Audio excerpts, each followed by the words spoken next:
How are you guys? Welcome back to Wargaming China, the channel where I, as a wargamer, platform my understandings of the war of resistance against Japanese aggression in China from 1931 to 1945.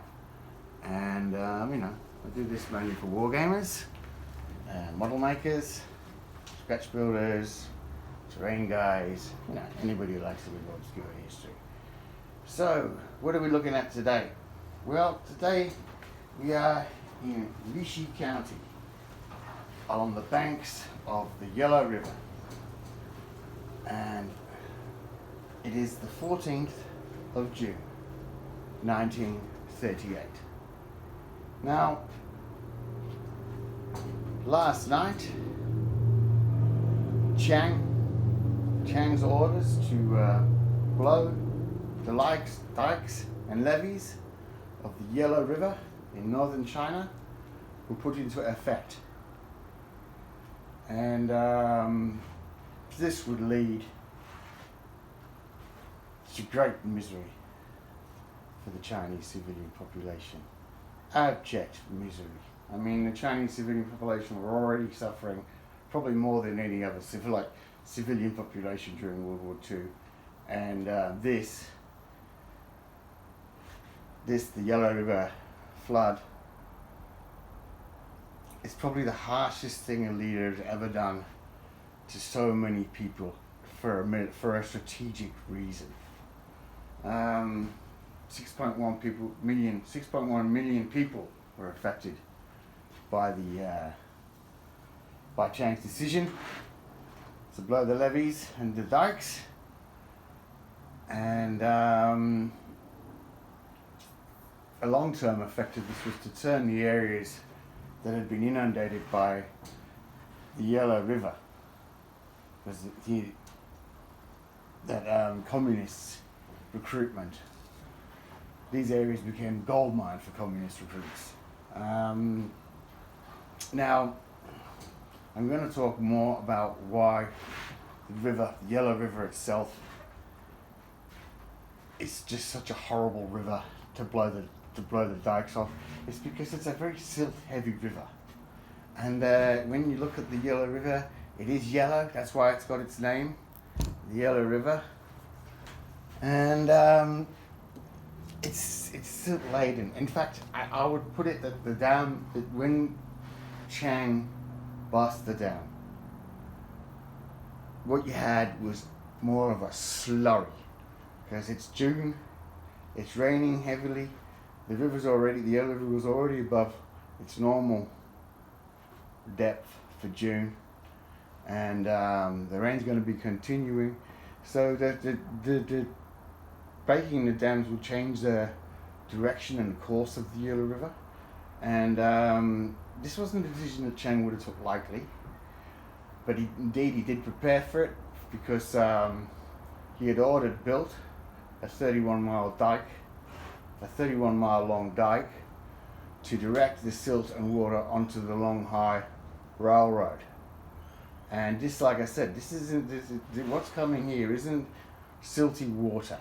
This is a slurry, and it's a slurry that's going to cover thousands of square kilometers of China, of the Central Plains. And once this slurry settles on your land, it chokes off all life on it, and this silt, and your fields are ruined. So, in fact, Chiang knew that this plan was going to hurt the Chinese so much that at first, when it first happened, the official KMT government line was that it was caused by Japanese bombers. Chiang didn't want to put his name to this one. So, why did Chiang break the dikes of the Yellow River? Well, they were for strategic gains, and mainly the three or four strategic gains. Firstly, the flooding cut off Henan and the Chinese end of the Longhai Railway, and the Soviet military supplies running along that from Russia. and it safeguarded them. I mean, the Russian supplies would keep coming until 1941, and that was a good strategic move. Then secondly, the flood blocked the Japanese advance into Shanxi. Now, it might not mean much to you, but Shanxi province, going through Shanxi province is always the direct route of an invader to Chongqing, which in a few weeks' time will become the nationalist capital. In a few months' time, will become the nationalist capital because Wuhan will have to be evacuated. So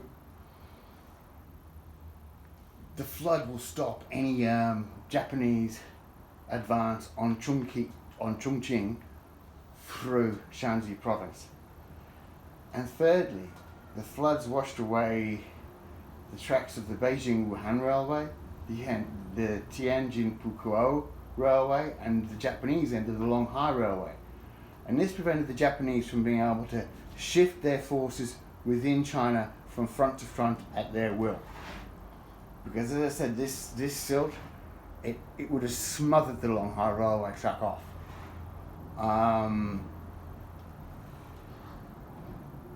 Now, we're going to ask ourselves,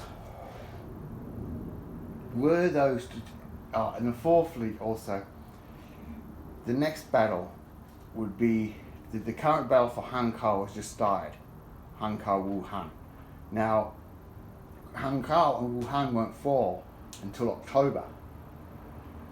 And the main reason for that is because these floodwaters affect the Japanese advance. So, the Yellow River is in the north of China, the flood is on the south bank of the river, and it affects swathes of China across the central plains of China. Now, we've got to ask ourselves, did it work? Well, Wuhan, as I said, held for another 4 or 5 months. The Japanese never took Chongqing.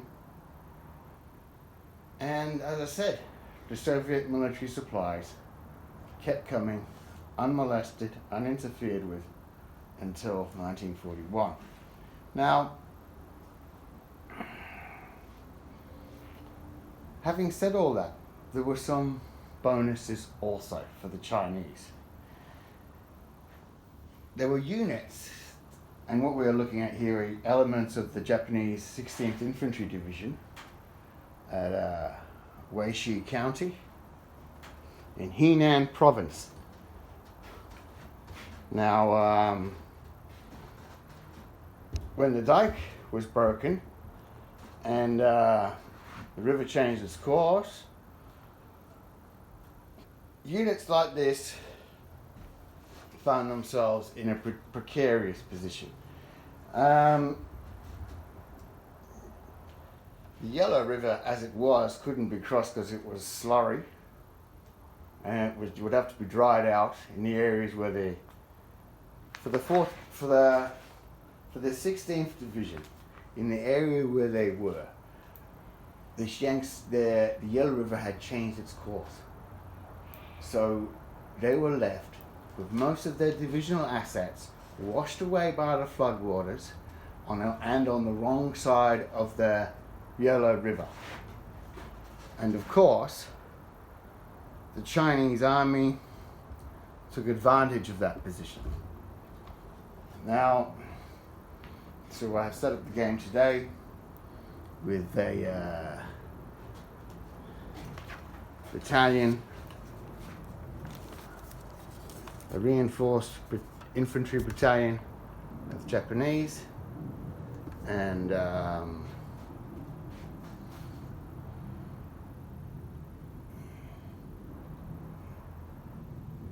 3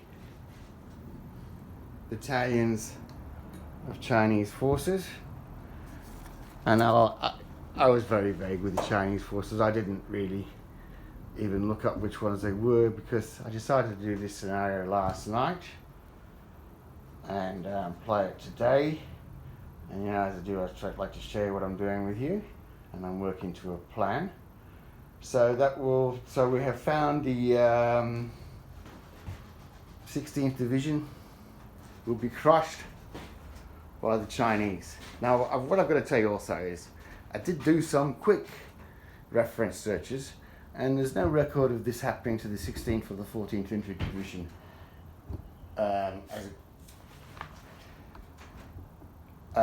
When I did a quick bit of reading on the subject last night. This is solely from Chinese sources, but then again, the reason for that could very well be that there were no Japanese survivors of this to report what happened. None of these Japanese troops will ever be reporting back to base. The 16th and the 14th were reformed. I think the 16th became the 22nd, and the 14th is still in existence as a. So there we go. That's a quick talk on the Yellow Rivers, on the Yellow River flood, how effective it was of June 13th, 1938, how effective it was, the consequences of it, and some of the unforeseen positive consequences of it for the Chinese. As I said, it was a remarkably well planned operation, and it gave China 5 months. And boy, did China need those 5 months. 6.1 million people had to pay with their livelihoods and their homes, and sometimes their lives. But for China, if Chiang had not broke the Yellow Dam, it would have been over for China.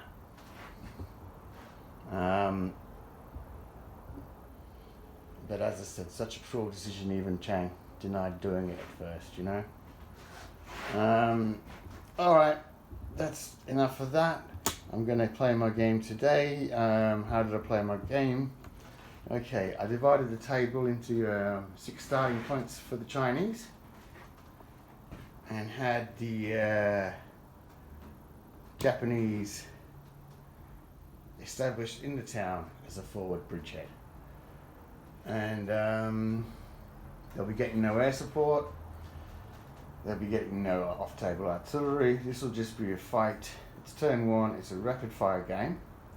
So what that means is that sneakily I advanced with 1 battalion of Chinese in order to expose the Japanese firing in reserve, and then in the second part advanced the rest of my Chinese formation, revealed themselves and dropped smoke, and now it's Japanese turn 1. Okay, well, I'm going to enjoy my game. Hope you like that. Press like, and hey, I'd like a few subscribers. See ya.